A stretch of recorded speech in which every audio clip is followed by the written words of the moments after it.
ఉమ్మడి నెల్లూరు జిల్లా గూడూరు పట్టణంలో కూటమి ప్రభుత్వం ఏడాది పాలనపై విజయోత్సవ వేడుకలు నిర్వహించారు. గూడూరు శాసనసభ్యులు పాసం సునీల్ కుమార్ ఈ కార్యక్రమానికి నాయకులు, కార్యకర్తలు, ప్రజలు వేలాది మంది పాల్గొన్నారు. ఈ సందర్భంగా ఎమ్మెల్యే పాసం సునీల్ కుమార్ మాట్లాడుతూ ఈ సంవత్సర కాలంలో రాష్ట్రమంతటా కూడా గుంతలేని రోడ్లను తయారు చేసుకున్నాం. గత వైఎస్ఆర్ కాంగ్రెస్ పార్టీ ప్రభుత్వంలో ఆర్థిక వ్యవస్థ దివాళా తీసింది. గత వైఎస్ఆర్ కాంగ్రెస్ పార్టీ విధానాలతో రాష్ట్రం ఆర్థికంగా దివాళా తీసిన తన అపార అనుభవంతో చంద్రబాబు నాయుడు రాష్ట్రాన్ని ముందుకు తీసుకుపోతున్నారు. తెలుగుదేశం పార్టీ కూటమి అధికారంలోకి వచ్చిన తర్వాత, చంద్రబాబు నాయుడు ముఖ్యమంత్రి అయిన తర్వాత రాష్ట్రం అంతా కూడా అభివృద్ధి పనులు, సంక్షేమ కార్యక్రమాలు అద్భుతంగా జరుగుతున్నాయని, అద్భుత రాజధాని అమరావతి నిర్మాణం, రాష్ట్ర దిశ మార్చే పోలవరం ఊపందుకున్నాయని, మన బిడ్డల భవిష్యత్ కోసం పారిశ్రామిక పెట్టుబడులు వెలువెత్తుతున్నాయన్నారు. ఈ కార్యక్రమం ఇంతటి విజయవంతం చేసిన ప్రజలకు రుణపడి ఉంటానన్నారు. ఈ ర్యాలీలో కూటమి ప్రభుత్వ నాయకులు, కార్యకర్తలు, అభిమానులు పాల్గొన్నారు.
ఇది మన పాపం కాదు నాయన, ఇది కాంగ్రెస్ వాళ్ళ పాపం. అప్పుడు కట్టినటువంటి కాంట్రాక్ట్ సీట్లు చేసి పంపించేసారు అప్పుడు కాంగ్రెస్ నాయకులు. అదేమంటే మన పని చెప్తారు. నేను ఎమ్మెల్యేగా ఉన్నప్పుడు 3 సార్లు టెండర్ పెట్టించా. ఎవరు వస్తారయ్యా పాత ఎస్టిమేట్లు వేసి మళ్ళీ చేయమంటే ఏ కాంట్రాక్ట్ కూడా ముందుకు వచ్చే పరిస్థితి అని చెప్పి నేను తెలియజేస్తున్నా. అట్లాగే ఖచ్చితంగా చంద్రబాబు నాయుడు గారు హామీ ఇచ్చారు, ఫ్లైఓవర్ బ్రిడ్జ్ కట్టిస్తామని చెప్పి హామీ ఇచ్చారు. దాంట్లో ఖచ్చితంగా ఫ్లైఓవర్ బ్రిడ్జ్ మళ్ళీ డబ్బులు మంజూరు చేయించి కట్టిస్తామని చెప్పి కూడా గూడూరు ప్రజలకు నేను తెలియజేస్తున్నా. దాంట్లో రెండో మాట లేదని చెప్పి నేను తెలియజేస్తున్నా. అందరూ అనుకుంటున్నారు ఏందయ్యా ఫ్లైఓవర్ బ్రిడ్జ్, అట్లాగే 2 కోట్ల నీళ్లు ఇస్తామని చెప్పా. కరువులో 1 నెల 2 నెలల లోపల 2 కోట్లు కూడా టౌన్ లో నీళ్లు ఇస్తామని చెప్పి కూడా నేను తెలియజేస్తున్నా. దాంట్లో రెండో మాట లేదని చెప్పి నేను తెలియజేస్తున్నా. అట్లాగే ముఖ్యంగా అందరి ఆకాంక్ష మన గూడూరుని నెల్లూరులో కలపాలని చెప్పి అప్పుడు కూడా చెప్పాం, ఇప్పుడు చెప్తున్నాం, ఎప్పుడు చెప్తూ పోతున్నాం. ఖచ్చితంగా మొన్న కూడా ఈ విషయంలో చంద్రబాబు నాయుడు గారు మంత్రులతో మనం మాట్లాడారు. ఆనం రామానాయుడు రెడ్డి గారితో నారాయణ గారితో కూడా డిస్కస్ చేశారు. త్వరలోనే ఒక మంచి తీపి కబురు మనందరికీ అందుతుందని చెప్పి అందరికీ కూడా నేను తెలియజేస్తున్నా. ఎందుకంటే మనం ఒక మాట చెప్పిన తర్వాత ఖచ్చితంగా అది మనకి లాస్ అయినా రాజకీయంగా నాకు ఇబ్బంది అయినా నా రాజకీయ సంగతి పక్కన ఉంటే నా గూడూరు ప్రజల మనోభావాలు, నా గూడూరు ఉద్యోగస్తుల మనోభావాలు నాకు అవసరం కాబట్టి నేను సంపూర్ణంగా గూడూరుని నిల్లు కలిపేందుకు సపోర్ట్ చేస్తున్నా అని చెప్పి అందరూ కూడా నేను తెలియజేస్తున్నాను. ఈ రాష్ట్రానికి కావాల్సినటువంటి నారా లోకేష్ బాబు గారికి, చంద్రబాబు నాయుడు గారికి, పవన్ కళ్యాణ్ గారికి మనస్ఫూర్తిగా ధన్యవాదాలు. మాకు ఇచ్చిన విషయాన్ని కూడా ఒకసారి మీరు గుర్తు చేస్తున్నాం. అలాగే ఇక్కడ సిటీ, అలాగే నాగర్మల రోడ్లు, రకరకాల అభివృద్ధి కార్యక్రమాలు నా కాన్స్టిట్యూన్సీ లో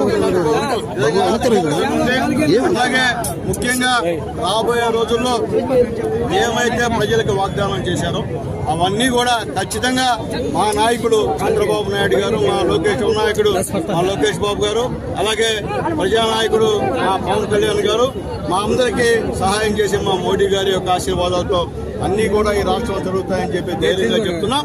ఈ గూడూరులో ఏదన్నా అభివృద్ధి కార్యక్రమం జరిగిందంటే అది చంద్రబాబు నాయుడు గారు పుణ్యం అని చెప్పి నేను మళ్ళీ తెలియజేస్తున్నా. రేపు మళ్ళీ చెప్తున్నా, బాబు గారు వచ్చిన వాగ్దానం ప్రకారం ఫ్లైఓవర్ బ్రిడ్జ్ కంప్లీట్ చేస్తాం. అలాగే ఈ యొక్క గూడూరుని నెల్లూరు జిల్లాలో కలిపేందుకు కూడా అలాగే ముఖ్యంగా ఈ రోజు చిలకూరు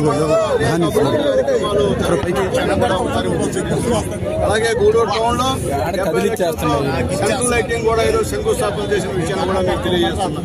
అలాగే 5 కోట్లతో సిమెంట్ రోడ్లన్నీ కూడా గూడూరు ఓన్లీ మున్సిపాలిటీలో వేసే కార్యక్రమం అని చెప్పి నేను తెలియజేస్తున్నా. త్వరలో 2 నెలల్లో 2 కోట్ల గూడూరులో చెల్లిస్తామని చెప్పి నేను తెలియజేస్తున్నా. అలాగే ప్రతి విలేజ్ లో కూడా మంచినీళ్ళు ఇచ్చేందుకు ఖచ్చితంగా ప్రయత్నాలు చేస్తామని చెప్పి తెలియజేస్తాం. ఈ రోజు చూశారు, మీరు ప్రజాదరణ చూశారు, అది సునీల్ కుమార్ గారు చంద్రబాబు నాయుడు గారిని చూశారు కదా ప్రభుత్వం వచ్చిందో.